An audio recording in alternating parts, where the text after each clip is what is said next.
जय हिंद। कक्षा 10 के सभी विद्यार्थियों को आज का जो हमारा विषय है वो हमारा है विज्ञान का जो मॉडल पेपर है सेकेंड सेट का 2 वाला, उसका इसमें आपको पेपर दिखाऊंगा कैसे क्वेश्चन आए हैं और कौन कौन से इसके विकल्प सही होंगे। तो बिना किसी देरी करते स्टार्ट करते हैं। अगर आप हमारे चैनल पर नए हैं तो चैनल को सब्सक्राइब कर दें और लाइक करना बिल्कुल ना भूलें। तो आज देखिए, जो हमारा कक्षा 10 का विज्ञान का पेपर होता है वो 70 नंबर का आता है। कितने नंबर का? 70 नंबर का पेपर आता है, जिसमें आपको 30 नंबर स्कूल की तरफ से दिए जाएंगे, वो आपके प्रैक्टिकल में नंबर काउंट किए जाते हैं। तो आपको केवल 70 नंबर का ही पेपर सॉल्व करना होता है, ये सब विद्यार्थी जानते हैं। इसके बाद आप लोगों को 3 घंटे 15 मिनट का समय मिलता है, जिसमें आपको 15 मिनट केवल आपको प्रश्न पत्र पढ़ने के लिए दिया जाएगा।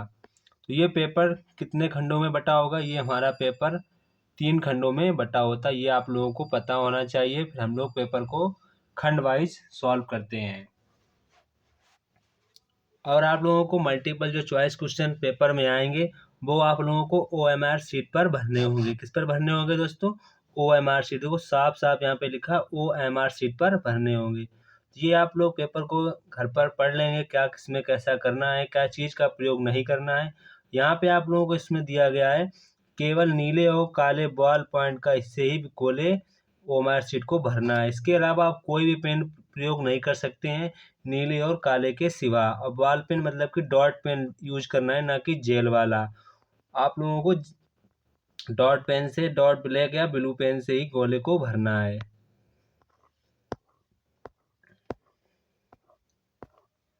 अब यहाँ पे हमारे पहला क्वेश्चन आ गया है, क्वेश्चन नंबर खंड आ है हमारा। क्या है? खंड आ।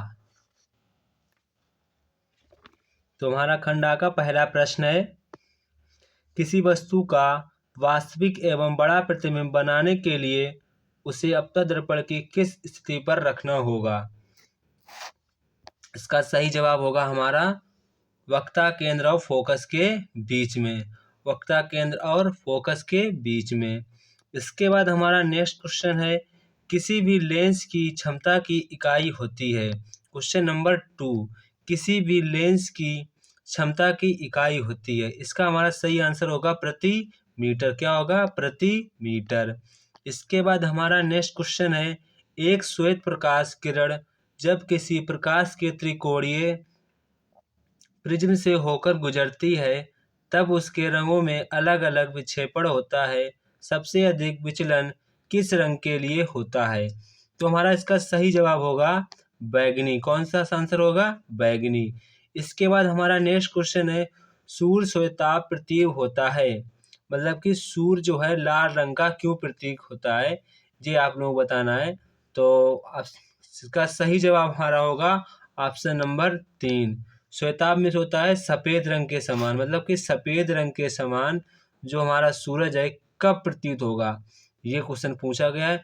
श्वेताभ इसका मतलब होता है, श्वेताभ का मतलब होता है सफ़ेद के रूप में। तो हमारा सफ़ेद कब होगा? दोपहर में। सुबह तो लाल दिखाई पड़ता है और शाम को भी लाल दिखाई पड़ता है। कब दिखाई पड़ता है? दोपहर में हमें सूरज बिल्कुल सफ़ेद के रूप में दिखाई देने लगता है। तो इसका सही जवाब हमारा होगा ऑप्शन नंबर सी। इसके बाद हमारा नेक्स्ट क्वेश्चन है, किसी विद्युत चालक का प्रतिरोध निम्नलिखित में से किस बात पर निर्भर नहीं करता है? ये वेरी इंपॉर्टेंट क्वेश्चन है। इसका सही जवाब हमारा होगा ऑप्शन नंबर बी। कौन सा सही होगा? ऑप्शन नंबर बी, चालक के पदार्थ का घनत्व। इसके बाद हमारा नेक्स्ट क्वेश्चन है, कब 4 विद्युत चालकों का संयोजन बनाने पर उनका परिणामी प्रतिरोध न्यूनतम होगा? इसका सही जवाब हमारा होगा ऑप्शन नंबर ए। कब होगा? ऑप्शन नंबर ए, सभी प्रतिरोध को समांतर क्रम में जोड़ा जाए। कब जोड़ा जाए? समांतर क्रम में 1/R plus 1/R plus 1/R और प्लस 1/R।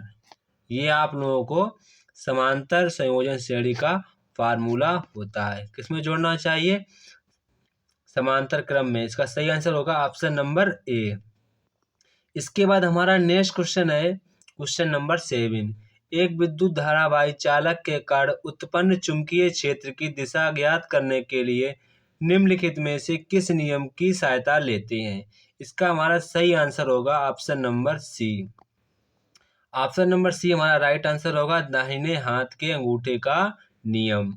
इसके बाद हमारा नेक्स्ट क्वेश्चन है खंड उपभाग 2 कौन सा है? उपभाग 2 हमारा यहाँ से स्टार्ट हो जाएगा। उपभाग 2 यहाँ से हम लोगों को केमिस्ट्री से सवाल मिलेंगे, मल्टीपल चॉइस क्वेश्चन रसायन विज्ञान से मिलेंगे। तो हमारा पहला प्रश्न है यहाँ पे, निम्नलिखित में से कौन सी धातु ठंडे जल से हाइड्रोजन गैस निकलती है? ये वेरी इंपॉर्टेंट क्वेश्चन है। इसका सही जवाब हमारा होगा ऑप्शन नंबर सी, पोटेशियम। कौन सा आंसर होगा? पोटेशियम। इसके बाद हमारा नेक्स्ट क्वेश्चन है 9, निम्नलिखित में से एल्कीन है। इसके देखिए एल्कीन का कौन सा फार्मूला होगा? इसका सही जवाब हमारा होगा ऑप्शन नंबर बी, H2। इसको ऐसे भी लिख सकते हैं CH2 डबल बॉन्ड CH2, इसको ऐसे। तो ये हमारी क्या होगी? एल्कीन।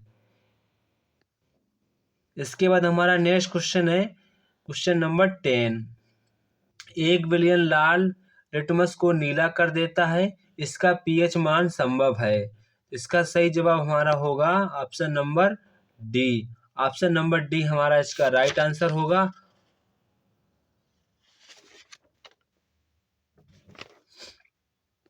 इसके बाद हमारा नेक्स्ट क्वेश्चन है क्वेश्चन नंबर 11, क्लोरीन के अणु में आबंध पाया जाता है। क्लोरीन के अणु में आबंध पाया जाता है, इसका सही जवाब हमारा होगा सहसंयोजी बंध। कौन सा होगा? सहसंयोजी बंध। क्लोरीन में डबल बॉन्ड CH2 ये पाया जाता है, नहीं सिंगल बॉन्ड। इसके बाद हमारा नेक्स्ट क्वेश्चन है क्वेश्चन नंबर 12, जल को जीवाणु रहित बनाने के लिए उपयोगी पदार्थ है। तो हमारा इसका सही जवाब होगा ऑप्शन नंबर डी, विरंजक चूर्ण। ये सभी को पता होगा विरंजक चूर्ण, ये हमारा वेरी इंपॉर्टेंट क्वेश्चन है, आप लोगों को ये ध्यान रखना होगा। इसके बाद हमारा नेक्स्ट क्वेश्चन है क्वेश्चन नंबर 13, जिन अभिक्रियाओं में आयनों के विनिमय से नए यौगिक बनते हैं उन्हें कहा जाता है। तो इसका सही जवाब हमारा होगा ऑप्शन नंबर ए, प्रतिस्थापन अभिक्रिया। इसके बाद हमारा क्वेश्चन है क्वेश्चन नंबर 14, उपभाग 3। यहाँ से आप लोगों को बायो से प्रश्न पूछे जाएंगे, बायोलॉजी से प्रश्न पूछे जाएंगे, यानी कि जीव विज्ञान से यहाँ पे आपके विकल्प पूछे जाएंगे। तो हमारा इसमें पहला प्रश्न है क्वेश्चन नंबर 14, पादप में जाइलम का कार्य होता है। तो पादप में हमारा जाइलम का कार्य क्या होता है? सब बच्चों को पता होगा, जल का वहन। क्या होगा? जल का वहन। इसके बाद हमारा नेक्स्ट क्वेश्चन है, आनुवांशिकता के प्रयोग के लिए मेंडल ने निम्नलिखित में से कौन से पौधे का उपयोग किया? तो कौन से पौधे का उपयोग किया था? सभी लोगों को पता होगा, मटर। कौन सा? मटर। इसके बाद हमारा नेक्स्ट क्वेश्चन है क्वेश्चन नंबर 16, निम्नलिखित में से कौन मानव में मादा जनन तंत्र भाग नहीं है? तो हमारा इसका सही जवाब होगा ऑप्शन नंबर सी, शुक्रवाहिका। क्या आंसर होगा? शुक्रवाहिका। इसके बाद हमारा क्वेश्चन है 17, स्वपोषी पोषण के लिए आवश्यक है। इसका सही जवाब हमारा है ऑप्शन नंबर डी, इनमें से सभी। जो स्वपोषण होते हैं उनको कार्बन डाइऑक्साइड भी चाहिए, जल भी चाहिए, क्लोरोफिल भी चाहिए, सूर्य का प्रकाश चाहिए, तभी वो अपना भोजन बना पाएंगे। तो इसके क्या होगा? इनमें से सभी। इसके बाद हमारा नेक्स्ट क्वेश्चन है 18, समजात अंगों का उदाहरण है। समजात अंगों का उदाहरण है, इसका सही जवाब हमारा होगा ऑप्शन नंबर डी, ये सभी समजात अंगों के उदाहरण हैं। इसके बाद हमारा नेक्स्ट क्वेश्चन है क्वेश्चन नंबर 19, अलैंगिक जनन मुकुलन द्वारा होता है। इसका सही जवाब हमारा होगा ऑप्शन नंबर बी, ईस्ट में। किसमें होगा? ईस्ट में। इसके बाद हमारा नेक्स्ट क्वेश्चन है 20, प्राकृतिक वर्णवाद का प्रतिपादन किसने किया था? इसका सही जवाब हमारा होगा ऑप्शन नंबर बी, डार्विन। क्या होगा? डार्विन। क्वेश्चन फिर से सुन लीजिए, प्राकृतिक वर्णवाद का प्रतिपादन किसने किया था? तो किसने किया था? डार्विन ने। इसके बाद हमारे यहाँ से फिजिक्स का खंड स्टार्ट होगा, जिसमें आप लोगों को अब आपको दीर्घ प्रश्न करने होंगे, कैसे लॉन्ग आंसर करने होंगे, जिसमें आपको न्यूमेरिकल भी मिल सकते हैं या कोई क्वेश्चन भी मिल सकता है, न्यूमेरिकल भी मिल सकता है। तो आप लोगों को कोई भी प्रश्न करने होंगे, जैसा इसमें कहा गया वैसे ही करने होंगे। तो पहला प्रश्न हमारा है, एक एक मोटर बाइक पर पीछे से आ रहे किसी अन्य वाहक को देखने के लिए 2 मीटर वक्ता त्रिज्या का एक उत्तल दर्पण लगा है।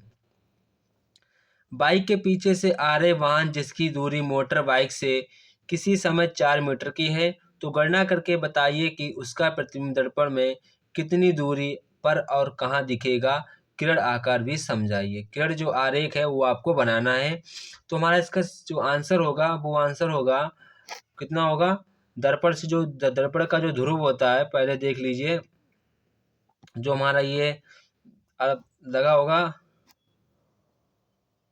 दर्पण लगा होगा, उसमें आपको ध्रुव से, यहाँ से ध्रुव से कितनी दूरी प्रतिबिंब बनेगा, वो बनेगा 8 मीटर पर। कितने, 0.8 मीटर पर। कितने बनेगा, 0.8 मीटर पर। तो इसका हमारा सही आंसर कितना होगा, 0.8 मीटर। 0.8 मीटर ये आपको लगाना है। ये आप लोगों को 4 नंबर का मिलेगा। कितने नंबर का मिलेगा आपको, 2 नंबर तो न्यूमेरिकल का मिलेगा, प्लस 2 नंबर आपको किरण आरेख बनाने का मिलेगा। तो आपको टोटल 4 नंबर इसमें मिल जाएंगे। तो इसमें आपको कितने नंबर मिलेंगे, इसमें आपको 4 नंबर मिल जाएंगे। अगर ये आप प्रश्न को सॉल्व करेंगे तो 4 नंबर आपके पक्का है। इसके बाद हमारा नेक्स्ट क्वेश्चन है, एक निकट दृष्टि से पीड़ित एक व्यक्ति अधिक से अधिक 100 मीटर की दूरी तक देख सकता है। गणना कीजिए सही दृष्टि के लिए अर्थात अनंत दूरी देख सकने के लिए उसे किस प्रकृति एवं किस फोकस दूरी के लेंस का प्रयोग करना चाहिए। इसका आप लोगों को किरण आरेख भी बनाना चाहिए। इसका हमारा आंसर होगा 100 मीटर फोकस दूरी के अवतल दर्पण का प्रयोग करना चाहिए, यानी कि 100 मीटर फोकस दूरी वाले अवतल दर्पण का प्रयोग करना चाहिए, अवतल लेंस का प्रयोग करना चाहिए। तो ये हमारा इसका सही जवाब होगा। इसके बाद हमारा नेक्स्ट क्वेश्चन है ओम, क्वेश्चन नंबर 3। कौन सा है, क्वेश्चन नंबर 3। क्वेश्चन नंबर 3 कह रहा है ओम के नियम, जो ओम का नियम क्या है, क्या पूछ रहा है, ओम का नियम क्या है, इसकी व्याख्या सहित या संबंधित विद्युत प्रतिपद बनाकर कीजिए। यह भी बताइए कि एक विद्युत चालक प्रतिरोध किन किन बातों पर निर्भर करता है। ये आपको लिखना है। ये आपको पहले ओम का नियम क्या है, तो आपको 2 नंबर मिल जाए, फिर आपको पूरी डिफिनेशन देनी जिसमें आपको 2 नंबर मिल जाएंगे। तो यानी आपको केवल इस क्वेश्चन को हल करने पर 4 नंबर आपको मिलेंगे। कितने नंबर मिले, 2 + 2 4। इसके बाद हमारा क्वेश्चन है 4। कौन सा क्वेश्चन है, 4। ये क्वेश्चन नंबर 4 है। आपको अथवा में करना, या तो फिर ये करिए या तो फिर ये करिए। तो आप कोई एक प्रश्न कर सकते हैं। हमारा 4 का पहला है, एक विद्युत मोटर का कार्यकारी सिद्धांत क्या है, इसकी रचना एवं कार्यविधि चित्र बनाकर स्पष्ट वर्णन कीजिए। और इसका दूसरा प्रश्न है, परिवर्ती विद्युत धारा जनित का कार्यकारी सिद्धांत क्या है, इसकी रचना एवं कार्यविधि का सचित्र वर्णन कीजिए। तो आप लोगों को यहाँ पे विद्युत धारा जो जनरेटर होता है उसका आप लोग सिद्धांत लिखना और उसकी कार्यविधि का वर्णन करना और चित्र भी बनाना है। तो आपको यहाँ पे कुल आपको 6 मार्क्स मिल जाएंगे। कितने मार्क्स मिलेंगे, 6 मार्क्स। ये आपको वेरी लॉन्ग क्वेश्चन है, तो आपको 6 मार्क्स मिलेंगे, पर आपको किसी एक ही प्रश्न को करना है, जो आपको इजी लगे वही आप करें। हमारे ख्याल से आपको ये ऊपर वाला ही करना चाहिए। ये सब बच्चे करते हैं, ये इजी भी है, तो आप इसको ही करें। इसके बाद हमारा नेक्स्ट क्वेश्चन है, क्वेश्चन जो उपभाग 2, यहाँ से आप लोगों को केमिस्ट्री से क्वेश्चन मिलेंगे। इससे मिलेंगे केमिस्ट्री से। तो केमिस्ट्री से आपको सूत्र वगैरह लिखना होगा। तो पहला क्वेश्चन हमारा है, निम्नलिखित यौगिक संरचनाएं चित्रित कीजिए। यहाँ पे आपको संरचनाएं चित्रित करनी है, और आप संरचनाएं तभी बना सकते हैं जब आपको इसके फार्मूला पता हो। क्या पता होंगे सर, फार्मूला पता होंगे तभी आप इनकी संरचनाएं बना पाएंगे। तो पहला हमारा है प्रोपेनल। क्या है, प्रोपेनल। पहला हमारा क्या है, प्रोपेनल। तो देखिए प्रोपेनल का सूत्र कैसे बनेगा, CH3 CH2 single bond CHO। ये हमारा प्रोपेनल का सूत्र है। ये संरचना सूत्र भी ऐसी ही बनेगी। ठीक है दोस्तों, ठीक है। इसके बाद हमारा नेक्स्ट क्वेश्चन है 2 मिथाइल पेंटोनोइक अम्ल। क्या है, 2 मिथाइल पेंटोनोइक अम्ल। तो इसका देखिए कैसे बनेगा। इसका जो हमारे बनेगा CH3 single bond CH2 single bond CH single bond CH3 single bond COOH। ये हमारा 2 मेथिल पेंटोनोइक अम्ल का ये हमारा रासायनिक संरचना सूत्र है। इसके बाद हमारा नेक्स्ट है प्रोपीन। क्या हमारा है? नेक्स्ट हमारा है प्रोपीन। तो प्रोपीन का कैसे बनेगा? प्रोपीन का हमारा बनेगा CH3 single bond CH double bond